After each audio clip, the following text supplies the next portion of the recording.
Muito bom dia, turma 469. Hoje nós vamos revisar a nossa avaliação, estabelecendo as respostas corretas e, eventualmente, liberando-os para discutir essas mesmas questões sob pontos de vista interpretativo, doutrinário, jurisprudencial, enfim. Caso vocês tenham alguma dúvida ou não concordem com a resposta que eventualmente será dada pelo professor, vocês poderão imediatamente encaminhar-me um e-mail institucional para que eu possa, na forma regular, analisá-las e verificar a procedência daquela nova ou eventual nova fundamentação. Muito bem, pessoal. Vamos lá. Quando se fala na nossa prova, estamos falando de uma prova de 10 questões, objetiva, certo? E que, portanto, estão contemplando praticamente toda a matéria inserida desde o início do semestre, seja ela a questão vinculada aos princípios gerais do direito internacional privado, seja as decorrentes dos princípios processuais relativos à competência jurisdicional do nosso juiz e ainda as relações vinculadas aos vínculos de cooperação internacional, tratando do auxílio direto, da carta rogatória e da homologação de sentenças estrangeiras.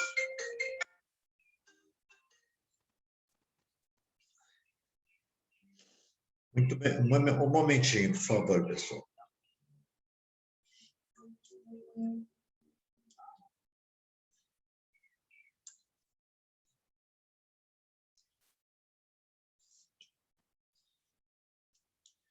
Bom, desculpem a intromissão aqui.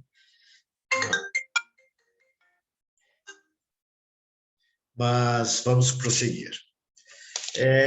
De qualquer sorte, a prova de vocês é uma prova que, segundo o meu ponto de vista, não é muito fácil, mas que, na forma pela qual está sendo elaborada, ela exigia alguma pesquisa dentro do contexto das questões postas para poder-se realmente responder.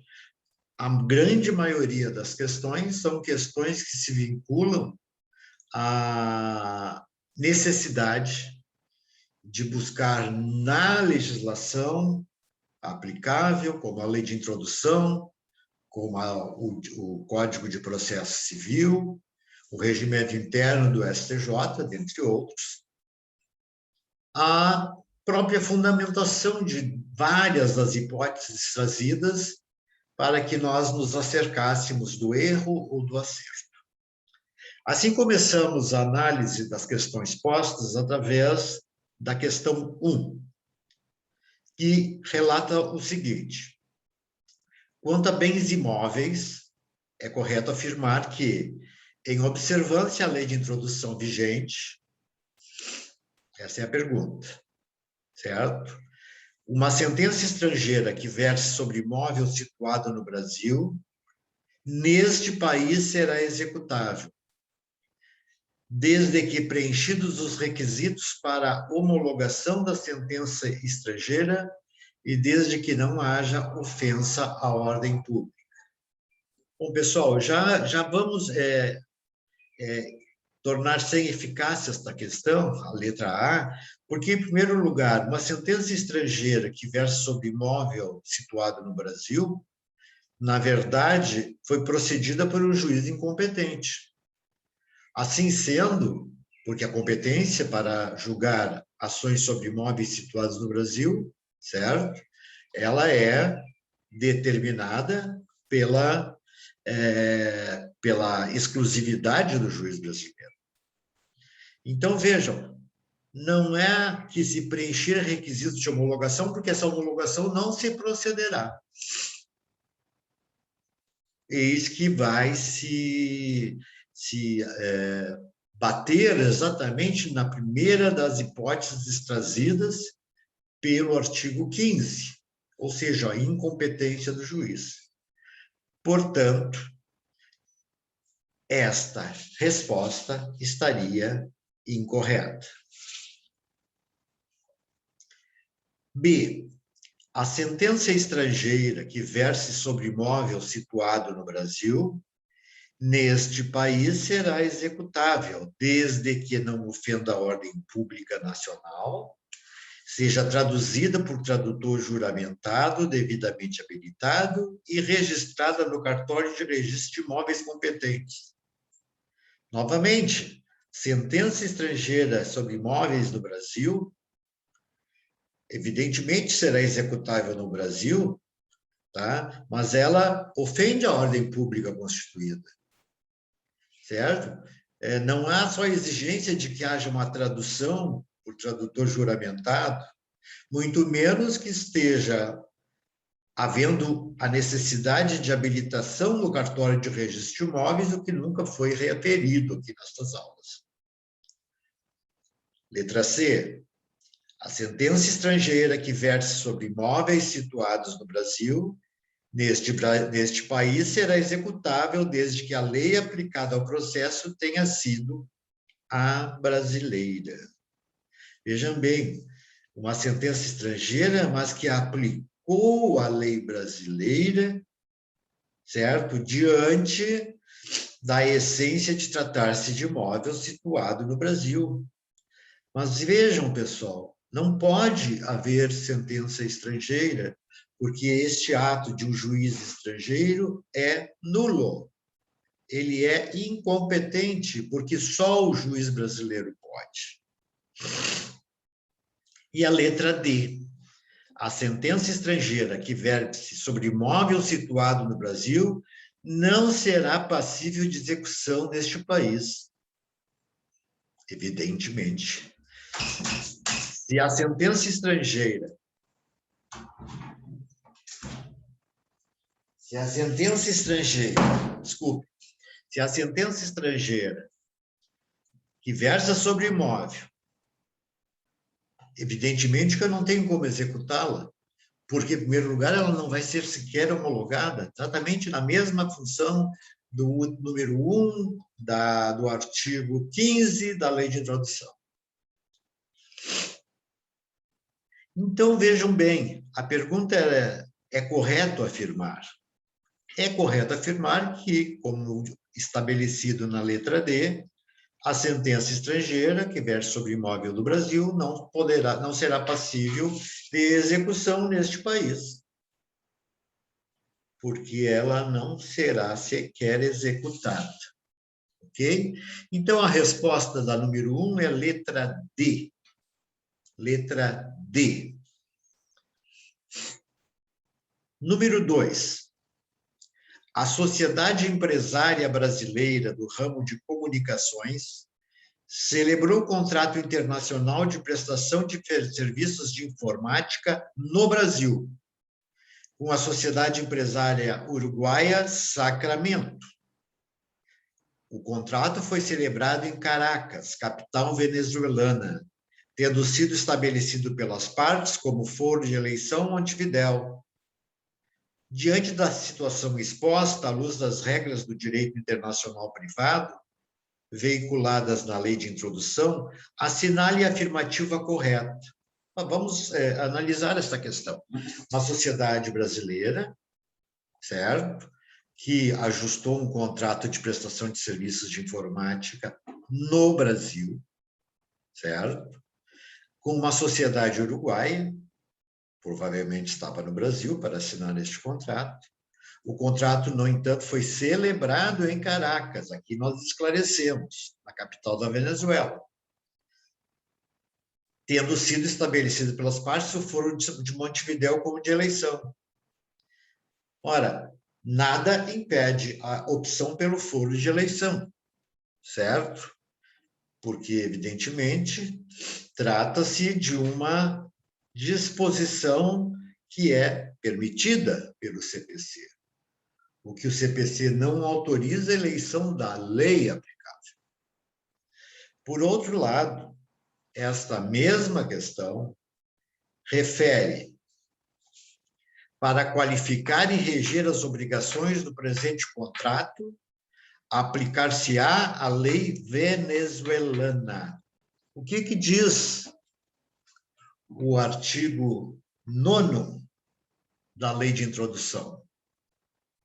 Para qualificar e reger, desculpem, para qualificar os bens e regular as relações a eles concernentes, aplicar-se-á, não, desculpem, o artigo 9º, para qualificar e reger as obrigações, aplicar-se-á a lei do país em que se constituírem. Ora, pessoal, de plano, eu já estou vendo que o contrato foi firmado na Venezuela, certo? E, portanto, ali ocorreu a constituição da obrigação. E vejam, o que se pretende é qualificar e regular as obrigações. Então, é o local da Constituição. Sob meu ponto de vista, a resposta aparentemente correta é a letra A. Letra B. No tocante à regência das obrigações previstas no contrato, aplica-se a legislação uruguaia, já que Montevidéu foi eleito foro competente para se dirimir eventuais controvérsias. Repito, a escolha do foro não envolve a escolha da lei aplicável, certo? E, portanto, a legislação uruguaia pode até, sob o ponto de vista processual, determinar a efetiva aplicação daquele foro, certo? Mas nós temos que saber que se trata-se de uma qualificação e regência de obrigações. Portanto, é item vinculado ao local da constituição da obrigação. Como a execução da obrigação, letra C, como a execução da obrigação avançada entre as partes se dará no Brasil, aplica-se obrigatoriamente, no tocante ao cumprimento do contrato, a legislação brasileira. Ora, o que o parágrafo 1º do artigo 9º diz? Que se destinando a obrigação a ser executada no Brasil e dependendo de forma essencial, será essa observada, mas admitidas as particularidades da lei estrangeira quanto aos requisitos extrínsecos do ato.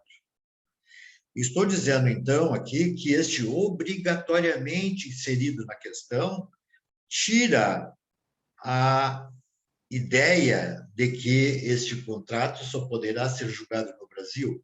Sim, poderá quanto à forma, mas quanto às peculiaridades e os seus requisitos extrínsecos, ela poderá optar pela lei estrangeira também.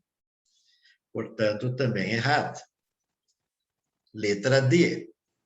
A lei de introdução às normas do direito brasileiro veda expressamente o foro de eleição, pela qual é nula ipsi juri a cláusula estabelecida pelas partes neste. Não há nenhuma proibição de escolha da lei da eleição de foro. Ao contrário, está permitida a eleição de foro, o que não existe é a permissão para a eleição de lei aplicável. Então, diante destes requisitos, me parece que a questão absolutamente correta é a letra A, certo? É a letra A.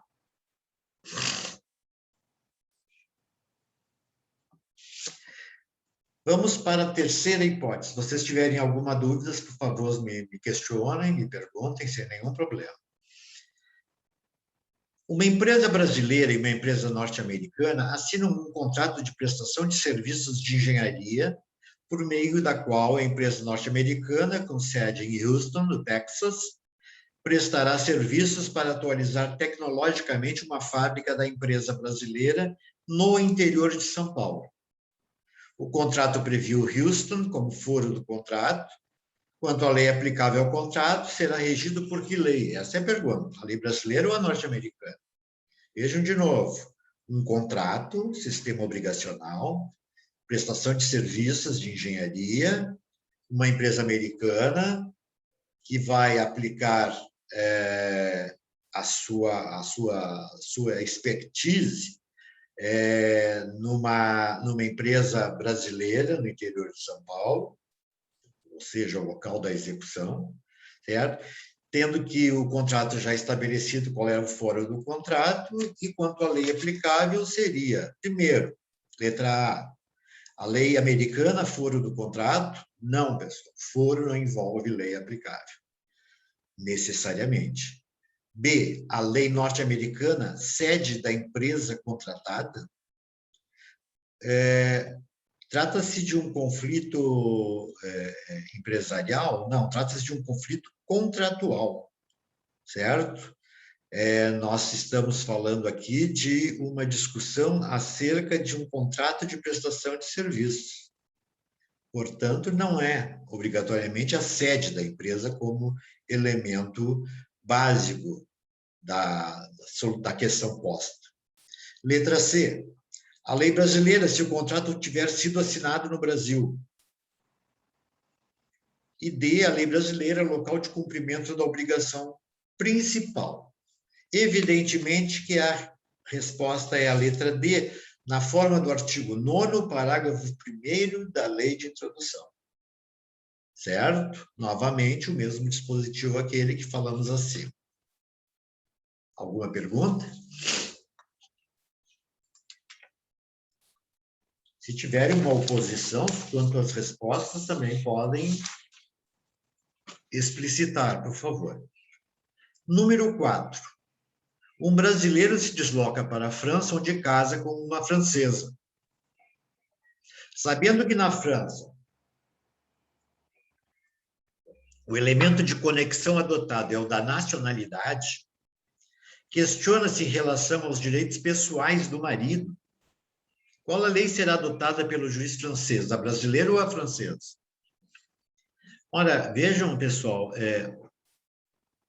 o que se narra na hipótese é um casamento realizado na França, entre um brasileiro e uma francesa, e que, como elemento de colaboração, diz que a França adota o sistema de nacionalidade para a lei aplicável.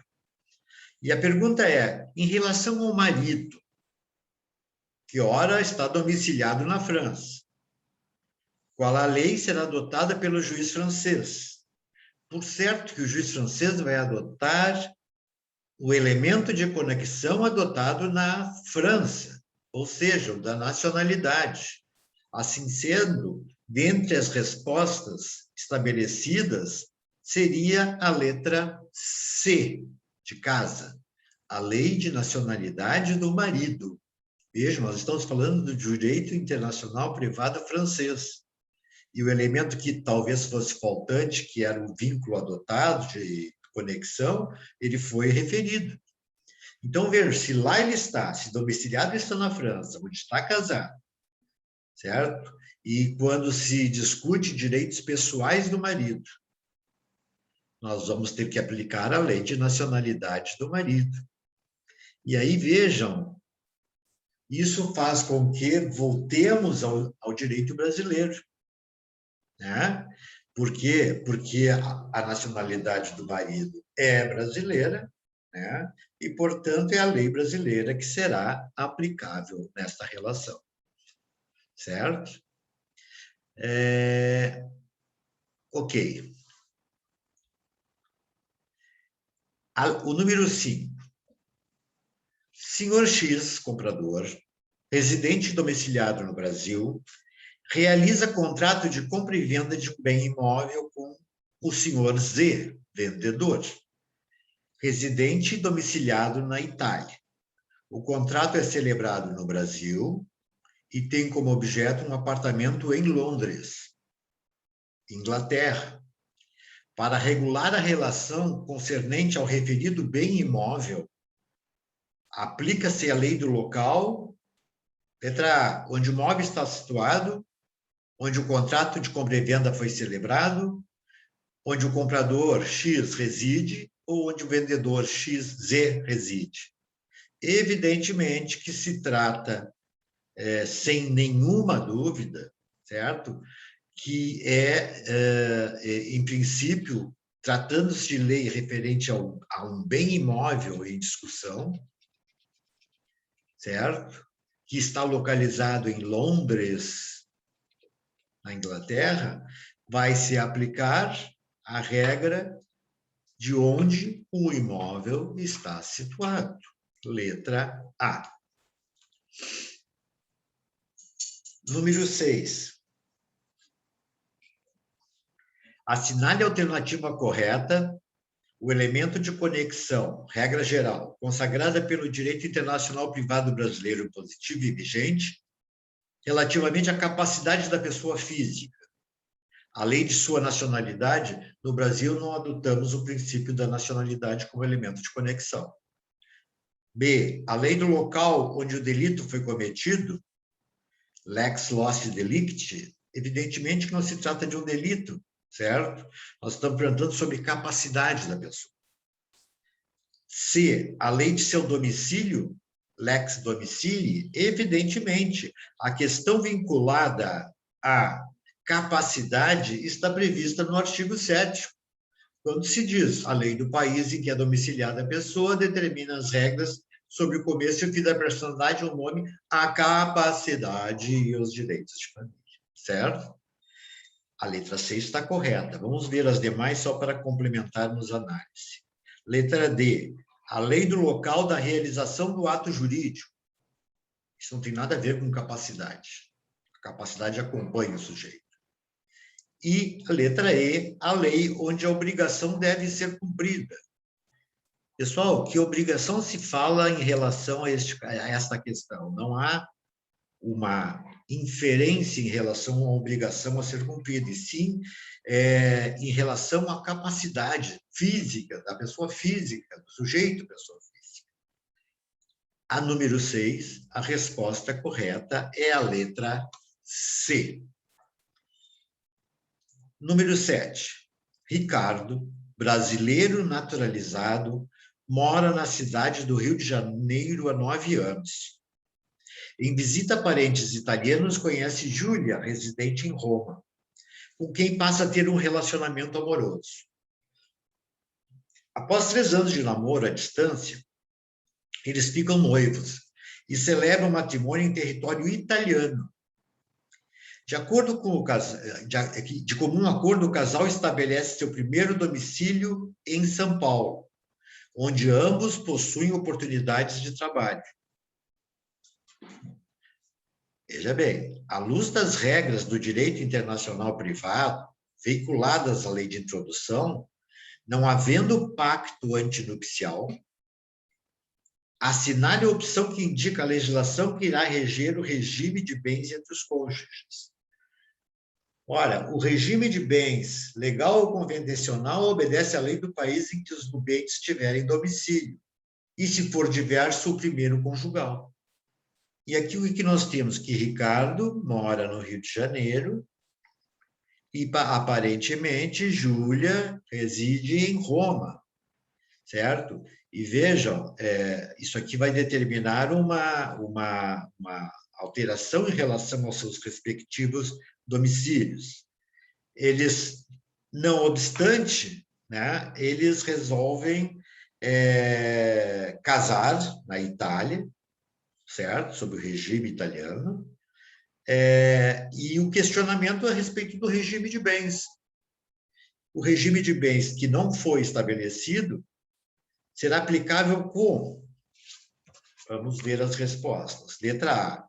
Aplicável à lei italiana, haja vista que nenhum dos cônjuges é brasileiro nato, a asserção não tem nada a ver com a razão. Letra B. Aplicável à lei italiana em razão do local que foi realizado o casamento? Não, porque não se trata de formalidades e não se trata de impedimentos dirimentes.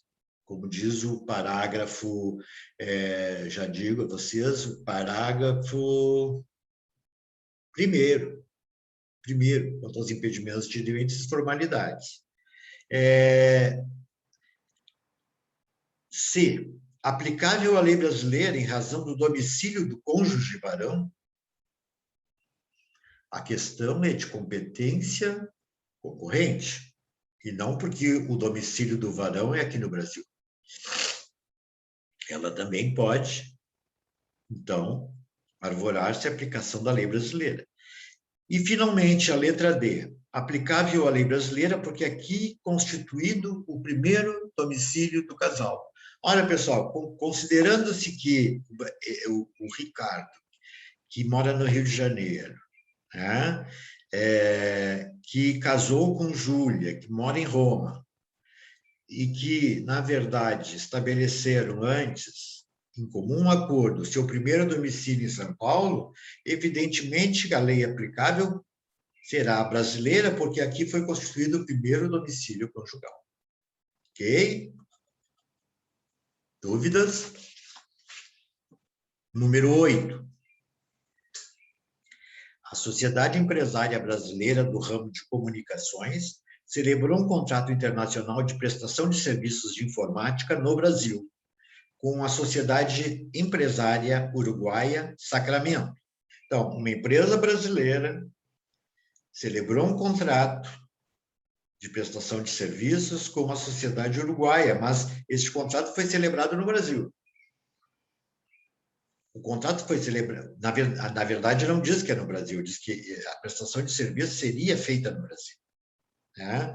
O contrato foi assinado ou celebrado ou proposto em Caracas, na Venezuela, tendo sido estabelecido pelas partes como foro de eleição Montevidéu. Certo? Diante da situação exposta à luz das regras do direito internacional privado, veiculadas na lei de introdução, assinale a afirmativa correta. Letra A. Trata-se de um contrato, trata-se de regulação de um contrato, trata-se de qualificação de um contrato.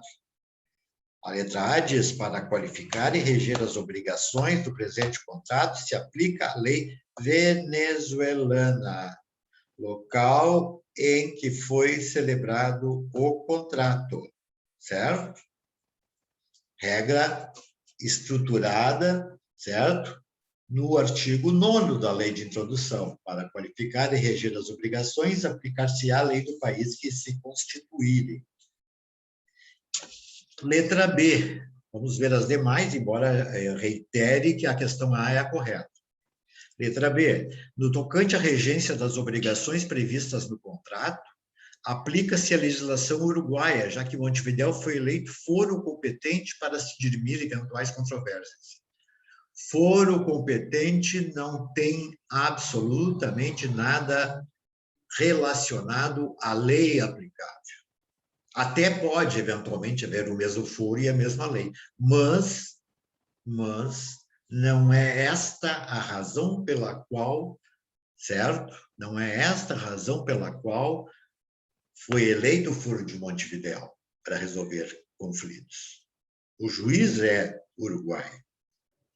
A questão vai ser pacificada acerca de um contrato, da sua regência e da sua qualificação. Errada, B. Letra C. Como a execução da obrigação avançada entre as partes se dará no Brasil, aplica-se obrigatoriamente, no tocante ao cumprimento do contrato, a legislação brasileira. E aqui eu faria o questionamento acerca de que não seria o caso de aplicar-se o parágrafo 1º do artigo 9º, que diz, destinando-se a obrigação a ser executada no Brasil e dependendo de forma essencial,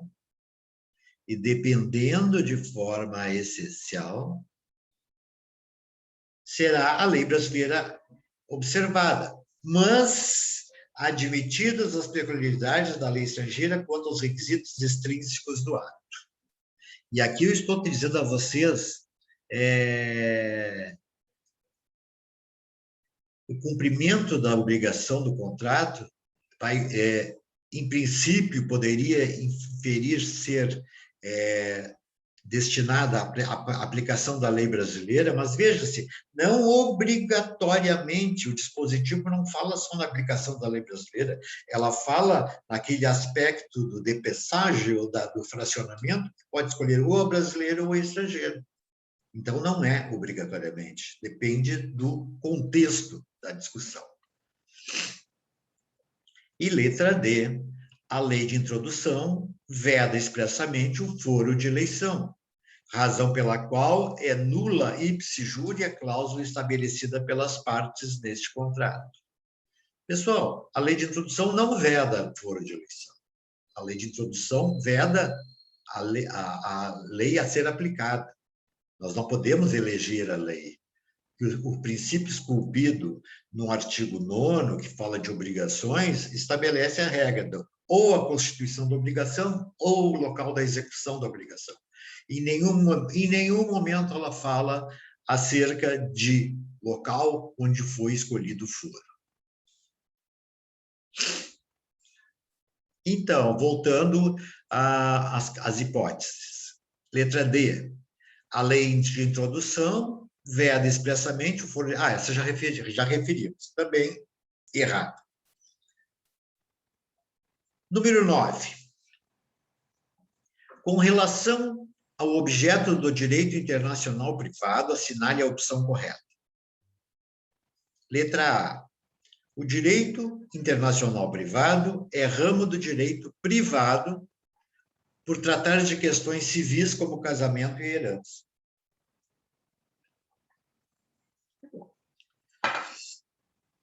Ora, o direito internacional privado é ramo do direito privado, sem dúvida. Ou é do ramo do direito público?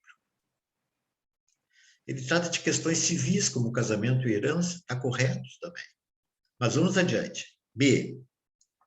O principal sujeito de direito internacional privado é o Estado. Não, esse é o principal sujeito de direito internacional público, certo? Letra C.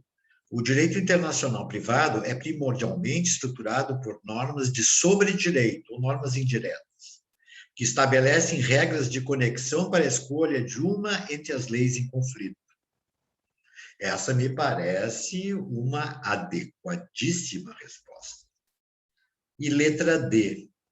A disciplina da homologação de sentença estrangeira não se inclui no direito internacional privado por ser norma processual. Inclui-se, sim, que o direito processual internacional é parte integrante do direito internacional privado. Sem um, não há subsistência do outro. Então, vejam, a questão A, na qual nós deixamos em aberto, nós não vamos falar que o direito internacional privado é privado por tratar apenas de questões civis como casamento e herança. São muitas as questões a serem discutidas. As questões são envolvendo o direito privado, mas o direito propriamente dito é parte contextualizada do direito público, em regra geral. A resposta correta da letra do número 9 é a letra C, casa. Número 10. Um comerciante brasileiro telefona para um americano domiciliado em Nova York, propondo a venda de 2.000 sacas de café, contendo 50 quilos cada ao preço de $200 a unidade. O negócio foi entabulado no mesmo ato e a mercadoria remetida. Ou seja, o contrato foi cumprido. Mas, no prazo fixado, o comerciante americano não efetuou o pagamento do preço, alegando a deterioração da mercadoria. Questiona-se em qual jurisdição e sob regência de que lei será decidida a questão. Agora, 2 pontos. Quem é o juiz e qual a lei aplicável. As hipóteses são as seguintes. Na justiça americana, aplicando-se a legislação de Nova York, veja só, nós falamos que esse comerciante brasileiro telefonou para Nova York, propondo a venda de 2.000 sacas de café. O negócio foi entabulado no mesmo ato, o telefonema, e a mercadoria foi remetida. No entanto, o comerciante americano deixou de pagar o preço alegando a deterioração da mercadoria. Eu vou discutir, através da lei americana, ou a lei de Nova York, especificamente. B, na justiça brasileira, aplicando-se a legislação brasileira. C, tanto na justiça americana quanto na justiça brasileira, aplicando-se a lei brasileira. E D, na justiça americana, aplicando-se a legislação brasileira. Pessoal, com certeza, A resposta adequada no que tange a jurisdição é que essa jurisdição envolvendo contratos ou obrigações é uma jurisdição concorrente entre a justiça brasileira e americana. Tanto o juiz americano quanto os juízes brasileiros podem, estruturalmente, né, julgar esta questão. Então, não adianta eu colocar apenas a ideia de que uma justiça americana ou só uma justiça brasileira, porque ela, na verdade, inicia se estabelecendo que existe uma concorrência ali na letra C. O que está correto, o que está correto. E por que se aplicaria a lei brasileira? Por que se aplicaria a lei brasileira?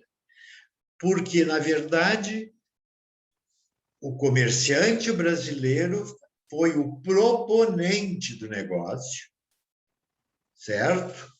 E na fórmula, desculpem, na fórmula do... Só me localizar aqui, pessoal. A fórmula do parágrafo 2º do artigo 9º ressalta-se a seguinte ideia. É um contrato entre ausentes, recordam-se, Saulo? A obrigação resultante foi constituída no lugar em que residir o proponente. Onde é que reside o proponente? O comerciante brasileiro.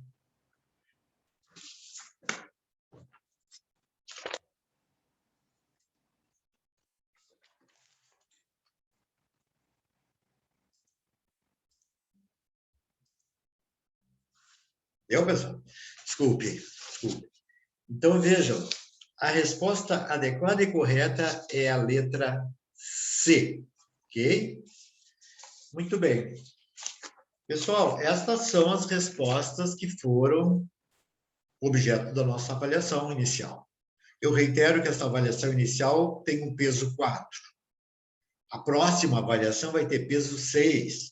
Portanto, maior empenho na segunda do que na primeira. Eu não sei como é que vocês foram, vocês conseguiram uma boa nota, não conseguiram? Vamos ver Bernardo, por favor. Nicolas. Prof, tá me vendo? Estou ouvindo, Nicolas. Eu gostaria só que tu pudesse repetir, por favor, a resposta da questão 1, que eu entrei e tava na 2. Tu chegou antes, chegou depois, né? Uhum, A eu entrei e tava na resposta 2. da questão 1 é a letra... deixa eu ver aqui. Execução desse país. A letra D, de dado. Tá? Como é que foi, Nicolas? Eu errei 3.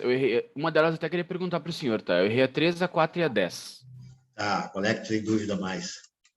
Eu queria entender mais sobre a questão 4. 4. Sim, sim. Por que não seria A? Porque a lei do domicílio do marido é a lei que vigora no Brasil e não na França. Entendeu? Veja que ele está na França, ele casou com uma francesa, né? E lá, os elementos de conexão, tanto para os nacionais franceses quanto quem é domiciliado na França, é a nacionalidade.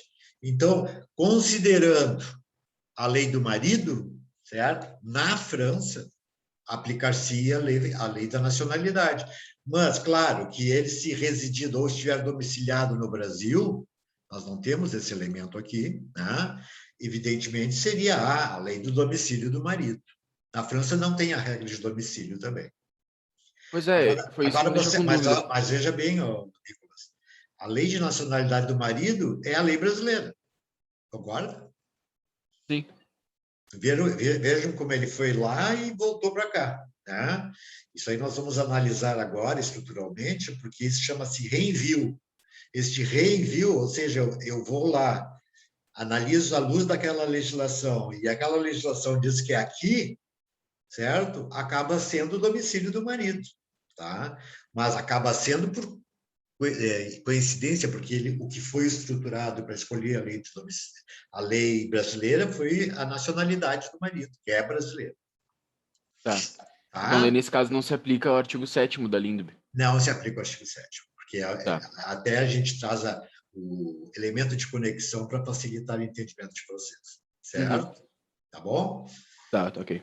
Então tá, pessoal, eu hoje vou já gravar essa aula, porque os alunos, outros colegas de vocês me pediram que eu gravasse isso até o meio-dia hoje, tá? Eu tenho 3 aulas para gravar, e eu vou realmente primeiro me assentar em relação a essas respostas.